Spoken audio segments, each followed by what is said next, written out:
Welcome my friends. Geography by doctor Purushottam YouTube channel पर आपका स्वागत है।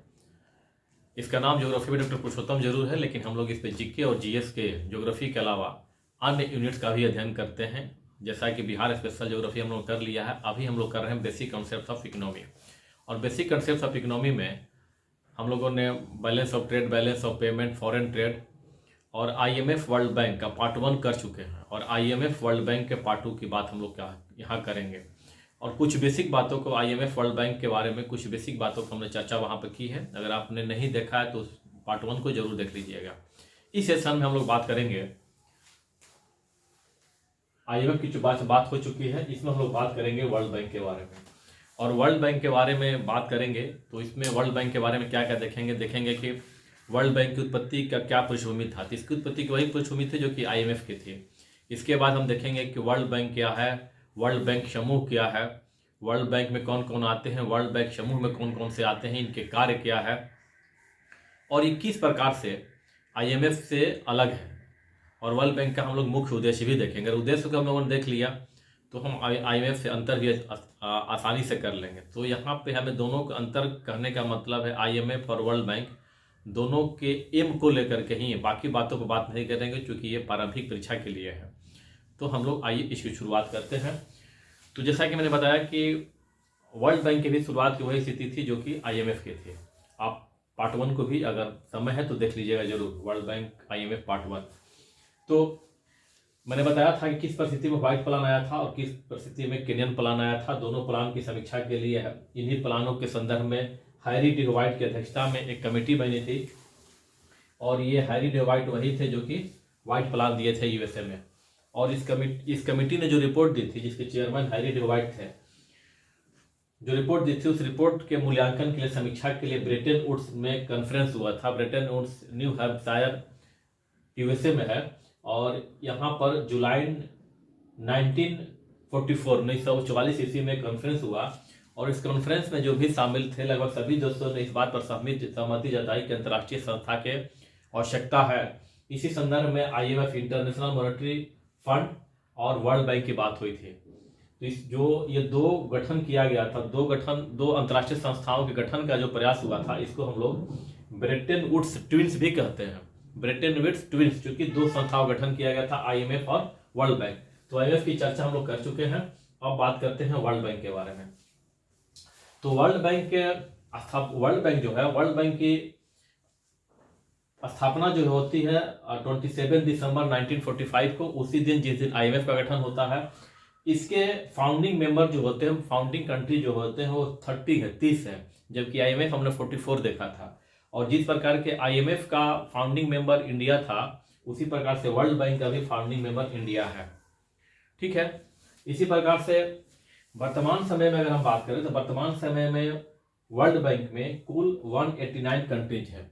189 कंट्री जो है वर्ल्ड बैंक में है। और सबसे अंतिम कंट्री जो है, जिस प्रकार से अंतिम कंट्री हम लोगों ने आईएमएफ में किया था, उसी प्रकार से यहाँ पर भी अंतिम जो कंट्री है वो हमारा नौरू है। कौन सा है? नौरू है।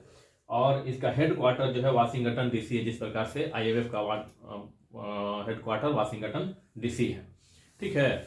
और ये जो है अब हम बात करते हैं इसके मुख्य एम क्या है वर्ल्ड बैंक के। तो आइए देखते हैं इसके मुख्य एम क्या है।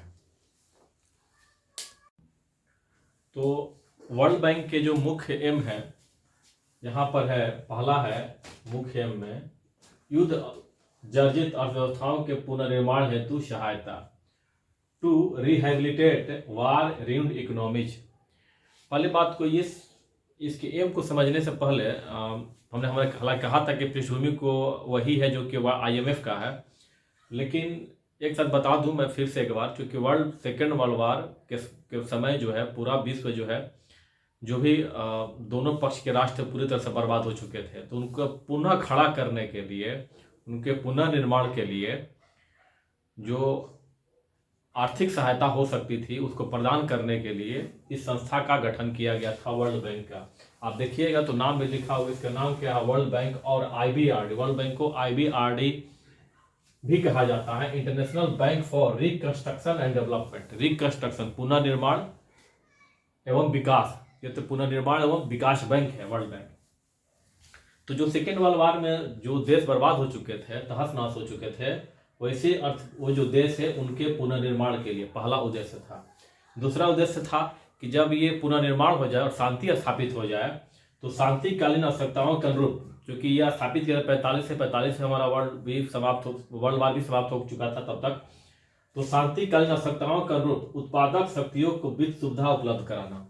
जब शांति स्थापित हो जा रही है और ये यूज जर्जित अर्थव्यवस्था का पूरा निर्माण हो जाता है और शांति स्थापित हो जाती है, तो उन देशों के लिए क्या करना है, वित्त उपलब्ध करना है, उनके आर्थिक विकास के लिए वित्त उपलब्ध कराना। To finance productive efforts according to peace time requirements. और थर्ड था कि अल्प विकसित राष्ट्रों के साधनों एवं उत्पादन की सुविधाएं विकसित करना। To develop resources and production facilities in under developed country. जो अविकसित देश थे या अल्प विकसित देश थे, उनको क्या करना था, साधन और उत्पादन के साधन उपलब्ध कराना था। तो इसको एम को हम अच्छी प्रकार समझ सकते हैं अगर हम इसकी पृष्ठभूमि को समझते हैं सेकेंड वर्ल्ड वार के समय का, तो इसको एम को याद करना हमारे लिए बहुत ही आसान हो जाएगा। ठीक है, अब यहीं पर हम क्या करते हैं, क्योंकि मैंने कहा था कि IMF और वर्ल्ड बैंक को कई आधारों पर हम तुलना कर सकते हैं, लेकिन हम मुख्य तुलना करेंगे उसके उद्देश्य को लेकर के, यह मुख्य हमारा आधार रहेगा, क्योंकि हम प्रारंभिक परीक्षा की बात कर रहे हैं, प्रश्न भी वहीं से आते हैं।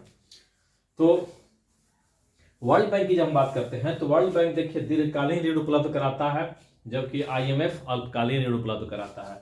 दीर्घकालीन जो ऋण है IMF का वो 2 साल से लेकर 5 साल से लेकर के 20 वर्ष तक का होता है, दीर्घकालीन माने एबव 5 ईयर्स होता है।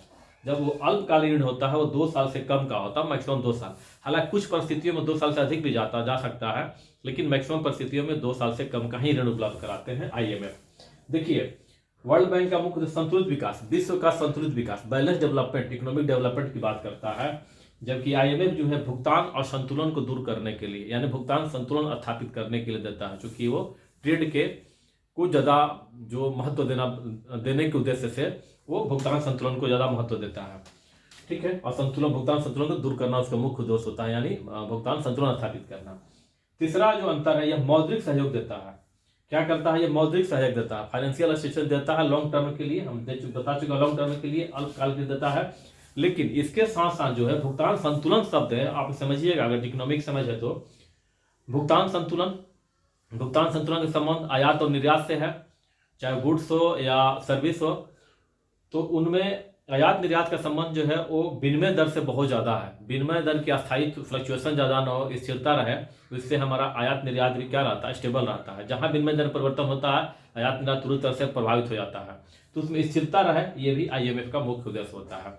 तो 3 उद्देश्य अगर हमारे पास, अगर सब कुछ नहीं भी अगर पता है, बेसिक जानकारी है और ये दोनों में अंतर पता है, तो हम अच्छा कर सकते हैं प्रारंभिक परीक्षा के पॉइंट ऑफ व्यू से। अब हम देखते हैं कि वर्ल्ड बैंक के और वर्ल्ड बैंक समूह क्या है। ठीक है, आइए उसको देखते हैं। तो आइए बात करते हैं वर्ल्ड बैंक और वर्ल्ड बैंक ग्रुप के बारे में। तो वर्ल्ड बैंक ग्रुप में IBRD, international bank for reconstruction and development, IDA, international development association, IFC, international finance corporation, MIGA, multilateral investment guarantee agency, और ICSID, international centre for settlement of investment disputes. ये जो है world bank group में शामिल है 5। ठीक है, और वर्ल्ड बैंक के अंतर्गत जो आते हैं वो आते हैं IBRD और IDA। हालांकि वर्ल्ड बैंक जब कहते हैं तो प्रायः IBRD को ही कहा जाता है, international bank for reconstruction development, लेकिन जब ऑप्शन आपके पास वर्ल्ड बैंक के साथ साथ IDA रहे तो IDA को भी शामिल करेंगे, इंटरनेशनल डेवलपमेंट एसोसिएशन को भी शामिल करेंगे। ठीक है, और ये पांचों मिलकर बन जाते हैं वर्ल्ड बैंक ग्रुप। अब इससे प्रारंभिक परीक्षा के लिए, BPSC की प्रारंभिक परीक्षा, लेकिन इससे ज़्यादा जानने की जरूरत नहीं है, लेकिन फिर भी मैं बता दे रहा हूँ थोड़ा सा हल्का सा आगे बढ़ करके। International development association, international development association, IDA जो है, चूंकि IBRD की तो बात समझ गए हम लोग, IDA जो है इंटरनेशनल डेवलपमेंट एसोसिएशन, यह जो है विकासशील देशों को सस्ते दरों पर ऋण उपलब्ध कराता है, इसीलिए इसको सॉफ्ट लोन विंडो भी कहा जाता है। इसको क्या कहा जाता है, सॉफ्ट लोन विंडो। अगला है IFC, international finance corporation. International finance corporation जो है किसी देश में के संस्थाओं के साथ या खुद का इन्वेस्टमेंट करके वहाँ पे परियोजनाओं में भाग लेता है, परियोजना शुरू करता है। IFC इंटरनेशनल फाइनेंस कॉर्पोरेशन, जैसे कि गुजरात के मुद्रा में जो ultra mega thermal power plant है वो उसमें IFC की भूमिका है। इसी प्रकार केन एनर्जी है उसमें भी IFC की भागीदारी है। इसके बाद उषा मार्टिन के द्वारा झारखंड में जो विकास कार्य किया जा रहा है उसमें भी IFC की भागीदारी है, इंटरनेशनल फाइनेंस कॉर्पोरेशन की भागीदारी है। मीगा है, नाम से ही लग रहा है मल्टीलेटरल इन्वेस्टमेंट गारंटी एजेंसी, ये जो है गारंटी देता है इन्वेस्टमेंट को लेकर के, ठीक है, इसका नाम ही शामिल है। और ICSID international centre for settlement of investment dispute, ये जो निवेश होते हैं उसमें कोई विवाद अगर उत्पन्न होता है तो उसको समाधान का कार्य जो है ICSID करता है। हालांकि पांचों पर, ये चारों पर बहुत सरल चर्चा किया जा सकता है, लेकिन कोई जरूरत नहीं है प्रारंभिक परीक्षा के पॉइंट ऑफ व्यू से। तो हम इतना ही करेंगे, इसको ध्यान में रखेंगे तो हमारा वर्ल्ड बैंक से सारा काम जो है कंप्लीट हो जाएगा। बस इसको ध्यान से देखिएगा। और मुझे लगता है कि शेष वीडियो, जो पहले की वीडियो है, अगर आपको सेशन अच्छा लगा है तो ये भी आपको निश्चित रूप से अच्छा लग रहा होगा। इसलिए अगर आपको चैनल को सब्सक्राइब कीजिए, लाइक कीजिए, शेयर कीजिए। और थैंक यू फॉर वॉचिंग।